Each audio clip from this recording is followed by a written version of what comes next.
Welcome back students. Let's start with today's topic जो कि है सिर्फ रिवीजन हमारे मैनेजमेंट का चैप्टर का जो कल ही खत्म हुआ है। अब हम स्टार्ट करते कि मैनेजमेंट कहते किसे। आपको याद हो तो मैंने आपको डेफिनेशन बताई थी कि management is getting things done effectively and efficiently.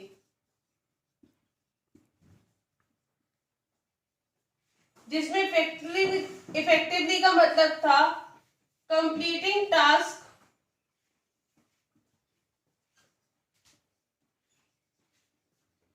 On time, और एफिशिएंटली का मतलब था कंप्लीटिंग टास्क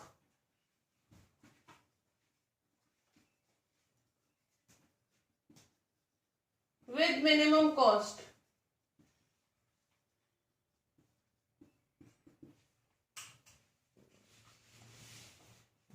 उसके बाद हमारा दूसरा टॉपिक था फंक्शंस ऑफ मैनेजमेंट, कि मैनेजमेंट के फंक्शंस क्या थे। पहला था प्लानिंग, जिसमें हम ये डिसाइड करते थे कि हमें क्या करना है और कैसे करना है।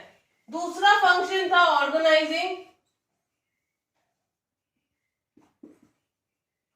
जिसमें हम ये डिसाइड करते थे who to do, when to do and where to do. तीसरा था staffing, right people at the right place. Then fourth was directing, जिसका मतलब ये देखना था कि जो लोग काम कर रहे हैं वो बेस्ट ऑफ देयर एबिलिटी काम कर रहे हैं या नहीं। और इसमें इसके 4 एलिमेंट्स थे, सुपरविजन, लीडरशिप, मोटिवेशन और कम्युनिकेशन। और फिफ्थ था हमारा कंट्रोलिंग, जिसका मतलब ये था कि हम एक प्लान स्टैंडर्ड रखते थे और उस प्लान स्टैंडर्ड के अकॉर्डिंग हम एक्चुअल परफॉर्मेंस मेजर करते थे। एक्चुअल परफॉर्मेंस और प्लान स्टैंडर्ड के बीच का कंपैरिजन करने के बाद जो डेविएशन आता था अगर वो सिग्निफिकेंट है तो हम करेक्टिव एक्शन लेते थे। ये थे हमारे फंक्शंस और मैनेजमेंट की डेफिनेशन। उसके बाद हमारा दूसरा टॉपिक था features of management. Features of management के 7 पार्ट्स थे। पहला था ग्रुप एक्टिविटी, जिसका मतलब ये था कि जितने भी ऑर्गेनाइजेशन में एम्प्लॉइज थे वो सबके एफर्ट्स को इंटीग्रेट करता था और अचीवमेंट ऑफ गोल्स की तरफ डायरेक्ट करता था। दूसरा था goal oriented process. Goal oriented process का मतलब ये था कि इनका बेसिक एम यही था कि वो गोल्स अचीव कर पाए, कि सारे ऑर्गेनाइजेशन की जितनी भी एक्टिविटीज है वो सारी की सारी गोल ओरिएंटेड ही होनी चाहिए। तीसरा था इंटेंजिबल फोर्स, जिसका मतलब ये था कि हम इसको देख नहीं सकते, यानी कि फील नहीं कर सकते, लेकिन इसकी प्रेजेंस हर जगह हमें एहसास दिलाती रहेगी। तीसरा था then fourth is all pervasive, यानी कि चाहे गवर्नमेंट कंपनी हो, प्राइवेट कंपनी हो, कोई भी कंपनी हो या कोई भी लेवल हो, हमें मैनेजमेंट की जरूरत पड़ती ही पड़ती है। फिर था कंटिन्यूस प्रोसेस। ऐसा थोड़ी ना कि अगर आपने एक बार अपना गोल अचीव कर लिया तो उसके बाद आप गोल ही नहीं बनाएंगे। हमारे गोल्स तो कंटिन्यूस बनते रहते हैं ना। तो जब प्लानिंग होती रहती है तो ऑर्गेनाइजिंग भी होगी, ऑर्गेनाइजिंग होगी तो स्टाफिंग भी चाहिए, स्टाफिंग के साथ डायरेक्टिंग और कंट्रोलिंग भी चाहिए होगी। तो मैनेजमेंट एक कंटिन्यूस प्रोसेस है जो कि चलता ही रहता है। Then there was multi dimensional. Multi dimensional के हमारे 3 पार्ट्स थे, अगर आपको याद हो, वर्क, ऑपरेशंस और पीपल। वर्क में ये था कि वो एक मेन गोल को छोटे छोटे पार्ट्स में डिवाइड कर देता था, कि सब गोल्स बना देता था कि लोगों को वो भी अचीव करने हैं। फिर उसके बाद ऑपरेशंस, जिसका मतलब ये है कि प्रोडक्ट लाइन में करने के लिए हमें मैनेजमेंट को एनवायरनमेंट के साथ डील करना भी आना चाहिए था। पीपल का मतलब ये था कि कैसे काम कराना है लोगों से, ये मैनेजर्स की वो रिस्पॉन्सिबिलिटी होती थी। तो ये थे हमारे मल्टी डायमेंशनल। फिर उसके बाद था डायनेमिक फंक्शन। जिसका मतलब ये है कि जैसे जैसे हमारा इन्वायरमेंट बदलता रहता है वैसे वैसे मैनेजमेंट को भी अपनी पॉलिसीज वगैरह पे ध्यान देना चाहिए, क्योंकि चेंजिंग इन्वायरमेंट के साथ हमें ऑर्गेनाइजेशन में भी चेंजेस लाने चाहिए जिससे कि हम कॉम्पिटिटर से अपने फाइट कर सके। मेरे ख्याल से सारे पॉइंट्स हमने क्लियर कर लिए। उसके बाद थे हमारे ऑब्जेक्टिव्स, जो कि 3 पार्ट्स में डिवाइडेड थे। पहला था ऑर्गेनाइजेशनल, फिर था social and then personal. Organisation में 3 पार्ट्स थे, सर्वाइवल, ग्रोथ और प्रॉफिट। सोशल में था कि जितनी भी वेलफेयर सोसाइटी के लिए हमको चाहिए for the development of society, वो सारी यहाँ पे आती थी, वेलफेयर ऑफ सोसाइटी। और पर्सनल ऑब्जेक्टिव्स वो थे जो कि एम्प्लॉय से रिलेटेड थे, हमारे ऑर्गेनाइजेशन के। सर्वाइवल का मतलब क्या था कि इतने रेवेन्यूज अर्न करने हैं कि हम अपनी कॉस्ट कवर कर पाए। प्रॉफिट का मतलब ये था कि जितना भी रिस्क वगैरह हो, इंसेंटिव वगैरह हम दे पाए, तो वो अगर प्रॉफिट नहीं होगा तो ना ही सर्वाइवल होगा ना ही ग्रोथ होगा। तो प्रॉफिट मैक्सिमाइजेशन सबसे बड़ा ऑब्जेक्टिव होता है किसी भी बिजनेस के लिए। अगर आप और मैं भी कोई बिजनेस करेंगे तो ऑब्वियस सी बात है हमें ज्यादा से ज्यादा प्रॉफिट चाहिए होगा। ग्रोथ का मतलब ये था कि एक तरीके से एक्सपैंड करना अपने बिजनेस को। अगर आज मेरी ब्रांचेस दिल्ली में है तो मेरी ब्रांचेस बॉम्बे, कोलकाता, हर जगह होनी चाहिए। सिमिलरली सेल्स टर्नओवर इंक्रीज होने चाहिए, और हम ये कह सकते हैं कि हम वेरियस प्रोडक्ट लाइंस में डाइवर्स करें। सोशल वेलफेयर बता दिया आपको, जैसे कि आप एम्प्लॉयमेंट अपॉर्चुनिटीज क्रिएट कर सकते हो, आप स्कूल्स, हॉस्पिटल्स बना सकते हैं, रीजनेबल प्राइसेस पे गुड्स गुड क्वालिटी के बेच सकते हैं, एटसेट्रा। पर्सनल आपके ऑब्जेक्टिव जो थे वो एम्प्लॉय से रिलेटेड थे, जिसमें आप 3 नीड्स पूरी करते थे, फाइनेंशियल, सोशल और personal high level need.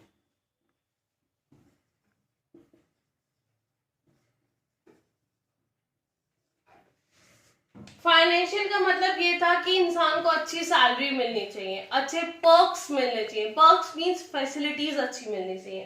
Then social, social का मतलब ये था कि हमारा जितना भी पीयर प्रेशर है उसमें एक रिकॉग्नाइजेशन होना चाहिए, देन की स्टेटस होना चाहिए था अपना। फिर पर्सनल हाई लेवल नीड्स का मतलब था कि हमारी पर्सनालिटी डेवलपमेंट होना चाहिए। अगर मैं एक जॉब में अगर आज काम कर रही हूँ, 1 साल बाद मेरी पर्सनालिटी बहुत ज्यादा डेवलप्ड होगी, तो वही चीजें थी कि ये 3 चीजों का भी ख्याल रखना पड़ता है। फिर हमारा था इंपॉर्टेंस ऑफ मैनेजमेंट, जिसमें हमने इन्हीं फीचर्स में से कुछ पॉइंट लिए थे अगर आपको याद हो, जैसे कि goal oriented process, dynamic function और अचीविंग गोल्स। इंपॉर्टेंस क्या क्या थी? It helps in achieving goals. अगर मैंने टारगेट 20% सेल्स बढ़ाने का किया है तो उसको अचीव करने में मैनेजमेंट मेरी हेल्प करेगा। दूसरा point, it helps in the development of the society. इसमें आपको यही वाले पॉइंट लिखने हैं जो हमने ऑब्जेक्टिव्स में लिखे थे, सोशल ऑब्जेक्टिव्स में। फिर उसके बाद था इट हेल्प्स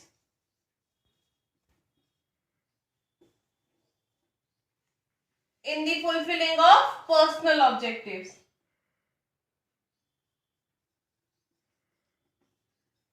फुलफिलमेंट लिख सकते हो या अचीवमेंट लिख सकते हो।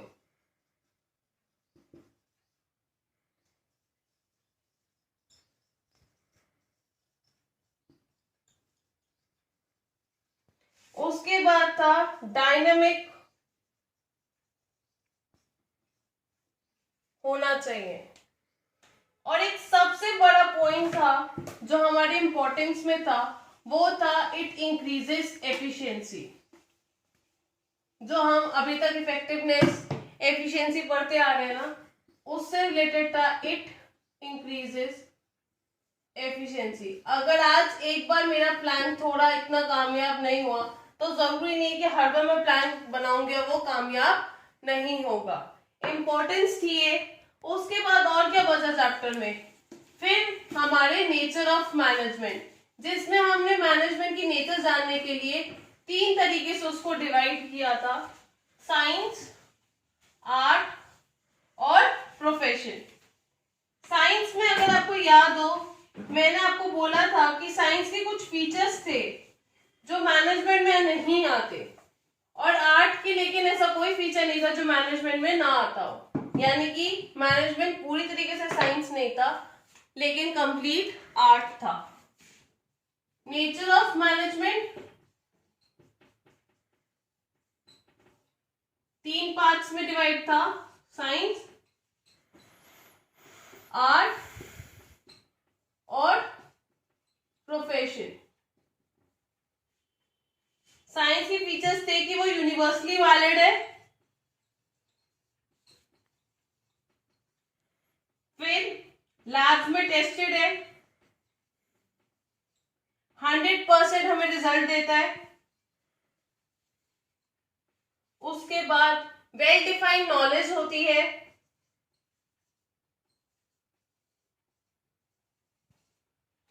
ठीक है, यही पॉइंट्स थे। लेकिन मैनेजमेंट कौन सा फॉलो करता है कि उसके पास वेल डिफाइंड नॉलेज है, वो लैब्स में ना ही टेस्टेड होता है, ना ही उसके रिजल्ट्स अप्रूव्ड 100% होते हैं, ना ही वो यूनिवर्सिटी वैलिड होता है, लेकिन वो एक्सपेरिमेंट्स पे बेस्ड जरूर होता है, बेस्ड ऑन एक्सपेरिमेंट्स। आर्ट का था कि थियोरेटिकल नॉलेज होनी बहुत जरूरी थी,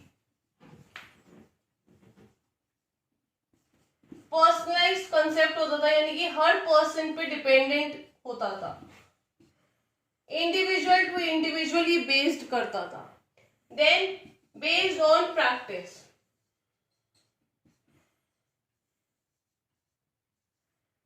ये भी था, ये भी था, और ये भी चीज हमारी आर्ट में थी। अब प्रोफेशन में क्या क्या था, अगर आपको याद हो तो मैंने एक प्रोफेशन का एग्जाम्पल लिया था जो कि था सीए। अब सीए के लिए एसोसिएशन होनी बहुत जरूरी थी, उसके बाद रिस्ट्रिक्टेड एंट्री थी क्योंकि हमें पेपर देना पड़ता है, तभी हम इस एसोसिएशन में मेंबर बनते थे,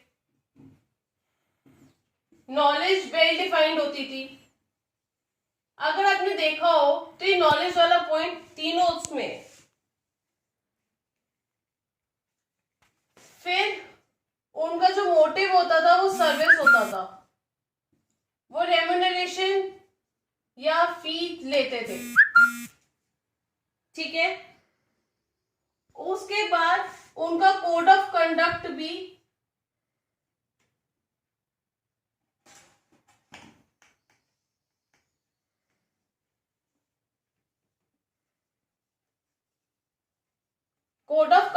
ये एसोसिएशन डिसाइड करता था। लेकिन मैनेजमेंट में नॉलेज तो होती थी, ये भी वो पार्शली फॉलो करता था और ये भी वो पार्शली फॉलो करता था, क्योंकि आईआईएम के लिए आपको रिस्ट्रिक्टेड एंट्री होती थी, लेकिन वैसे मैनेजर बनने के लिए आपकी रिस्ट्रिक्टेड एंट्री नहीं होती थी। प्रोफेशनल एसोसिएशन अगर आपको याद हो तो हमने एक एसोसिएशन बताई थी आपको, all India management association AIMA, लेकिन इसके लिए मेंबरशिप लेना जरूरी नहीं है, लेकिन सीए वालों के लिए ICAI में मेंबरशिप लेना कंपलसरी है। सर्विस मोटिव भी होता है, क्यों, अपनी सोसाइटी को सर्व करना मैनेजमेंट की रिस्पॉन्सिबिलिटी होती है, लेकिन वो फी को रेम्यूनरेशन की तरह चार्ज करते हैं, यानी कि सैलरी की तरह चार्ज करते हैं। उसके बाद कोड ऑफ कंडक्ट भी AIMA डिसाइड करता है। अगर ICAI वालों CA ने कोई कोड ऑफ कंडक्ट इनका नहीं माना तो उसकी मेंबरशिप वहीं कैंसिल कर दी जाती है, लेकिन अगर मैनेजर ने इसका कोड ऑफ कंडक्ट नहीं माना तो उसकी मेंबरशिप कैंसिल नहीं की जाएगी। क्यों? क्योंकि इनकी मेंबरशिप कंपलसरी ही नहीं है। अब हमारा नेक्स्ट टॉपिक है लेवल्स ऑफ मैनेजमेंट, जिसमें मैंने आपको एक पिरामिड बनवाया था, या फिर आप ऐसे भी बॉक्सेस में भी बना सकते हो, top, middle, lower. Top level management का काम था कि कोऑर्डिनेट करना ऑर्गेनाइजेशन की सारी एक्टिविटीज को, साथ में प्लान्स फॉर्मुलेट करना कि एक्टिविटीज में होगा क्या क्या बिजनेस में। मिडिल लेवल जो था वो इन दोनों का लिंक था, इसके बनाए हुए प्लान्स को इम्प्लीमेंटेशन में हेल्प करता था। इसका मतलब हो गया हर डिपार्टमेंट के वेरियस मैनेजर्स, टॉप लेवल में सीईओ, डायरेक्टर, सीएफओ, सीएमओ ये सब आते थे। लोअर लेवल डायरेक्टली वर्कर्स के साथ डील करते थे, यानी कि जो भी उनकी सजेशंस, उनकी रिक्वेस्ट होती थी वो टॉप लेवल मैनेजमेंट तक लेके जाना। सेकेंड थिंग वाज कि इनको एक अच्छा परफेक्ट वर्किंग एनवायरनमेंट देना, वो भी लोअर लेवल मैनेजमेंट का ही काम होता था। क्वालिटी और उसकी क्वांटिटी ये भी इन्हीं पे डिपेंडेंट होती थी। हमारे प्रोडक्ट स्टैंडर्ड के बनने चाहिए, ये भी इन्हीं की रिस्पॉन्सिबिलिटी होती थी। फिर मिडिल लेवल मैनेजमेंट में मैंने आपको बताया कि इंप्लीमेंट करने में हेल्प करता था और ये लिंक था। सब दूसरी चीज ये थी, मैंने इसमें आपको पढ़ाई थी सुपीरियर और सबऑर्डिनेट। जो हाईएस्ट सुपीरियर होता है वो टॉप लेवल मैनेजमेंट होता है, और जो सबऑर्डिनेट होता है वो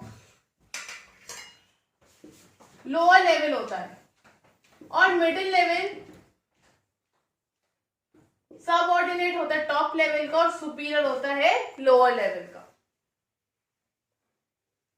उसके बाद हमारा अगला और लास्ट टॉपिक है कोऑर्डिनेशन, जो हमने कल ही वीडियो में पढ़ा था, जिसमें हम उसके इंपॉर्टेंस, फीचर्स और कोऑपरेशन के साथ डिफरेंस पढ़ेंगे कि कोऑर्डिनेशन होता क्या है।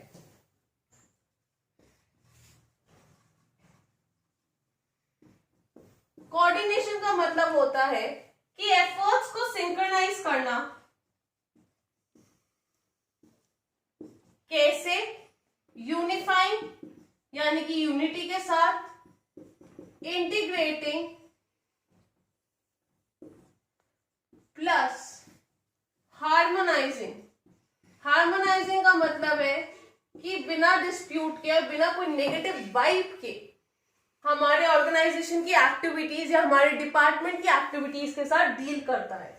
दूसरा था फीचर्स ऑफ कोऑर्डिनेशन, जिसमें हमारे ये 2 पॉइंट स्टार्टिंग के आए जाते हैं कि इंश्योर कराना यूनिटी ऑफ एक्शन, इंटीग्रेट करना ग्रुप एफर्ट्स,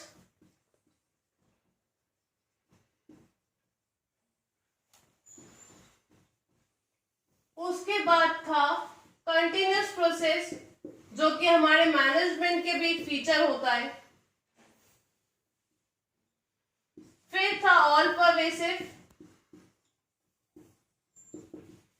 उसके बाद था डन या रिस्पॉन्सिबिलिटी बाय ऑल मैनेजर्स, चाहे वो लोअर लेवल हो, टॉप लेवल हो या मिडिल लेवल हो। लास्ट था डेलिब्रेट फंक्शन।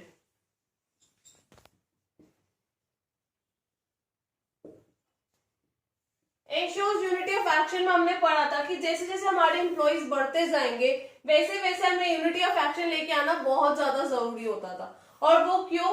क्योंकि अगर यूनिटी नहीं होगी उनमें, अगर वो इस तरीके से नहीं सोचेंगे कि हमें ऑर्गेनाइजेशन गोल्स अचीव करने, तो हम नहीं कर पाएंगे। इंटीग्रेट्स ग्रुप एफर्ट्स, हम पढ़ ही यही रहे कि कोऑर्डिनेशन का काम ही यही होता है कि वो ग्रुप एफर्ट्स को इंटीग्रेट करता है।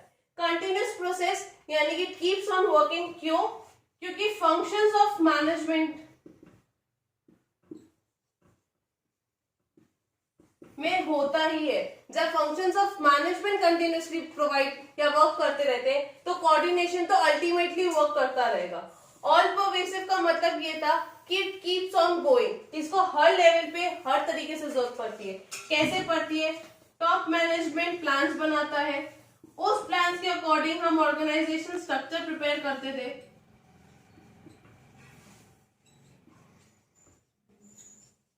और इस ऑर्गेनाइजेशन स्ट्रक्चर के अकॉर्डिंग हम स्टाफिंग करते थे, यानी कि कितने लोगों की हमें जरूरत है हमें ये पता चलता था। हम स्टाफिंग करने के बाद डायरेक्टिंग पे आते थे, यानी कि इन प्लान्स को एग्जीक्यूट करने के लिए, और अगर कोई भी डेविएशन हो हमारे प्लान, स्टैंडर्ड और एक्चुअल परफॉर्मेंस में, तो हमें करेक्टिव एक्शन ले पाए कंट्रोलिंग के थ्रू। ये थे हमारे ऑल परवेसिव होने का reason. Done by all managers का मतलब ये है कि रिस्पॉन्सिबिलिटी होता था हर एक मैनेजर की, चाहे वो टॉप लेवल हो, मिडिल लेवल हो या लोअर लेवल हो। टॉप लेवल के लिए कोऑर्डिनेट करना बहुत जरूरी था कि जितने भी सबऑर्डिनेट्स है वो सही तरीके से काम कर रहे हैं या नहीं, वो पॉलिसीज वगैरह जो बनाई है टॉप लेवल मैनेजमेंट में वो ढंग से हो रही है या नहीं। मिडिल लेवल मैनेजमेंट का काम था कि वो टॉप लेवल और लोअर लेवल के बीच में एक लिंक बनाकर कोऑर्डिनेट करे। लोअर लेवल मैनेजमेंट का काम होता है कि वर्कर्स से सही तरीके से काम कराए। फिर डेलिब्रेट फंक्शन में हमने एक वर्ड पढ़ा था कॉपरेशन, जिसका मतलब ये था कि वॉलेंट्री एफर्ट जो एक इंडिविजुअल करता है साथ में काम करने के लिए। हमने कॉपरेशन पढ़ा था, वॉलेंट्री एफर्ट कौन करता है, एक इंडिविजुअल साथ काम करने के लिए। हमने ये भी पढ़ा था कि कोऑर्डिनेशन और कॉपरेशन हेड और टेल की तरह कॉइन में, अगर कॉपरेशन में से कोऑर्डिनेशन माइनस कर दे तो हमारे हाथ से वेस्टेज होगी। ऐसे ही सिमिलरली कोऑर्डिनेशन में से कॉपरेशन माइनस कर दे तो डिससैटिस्फैक्शन होगी एम्प्लॉयज के बीच में। तो ये बहुत इंपॉर्टेंट चीज थी। लास्ट बचा है इंपॉर्टेंस ऑफ मैनेजमेंट या फिर इंपॉर्टेंस ऑफ कोऑर्डिनेशन। एक ही बात है, क्यों? क्योंकि कोऑर्डिनेशन एक तरीके से एसेंस है मैनेजमेंट का। तो अब हम पढ़ेंगे इंपॉर्टेंस ऑफ कोऑर्डिनेशन।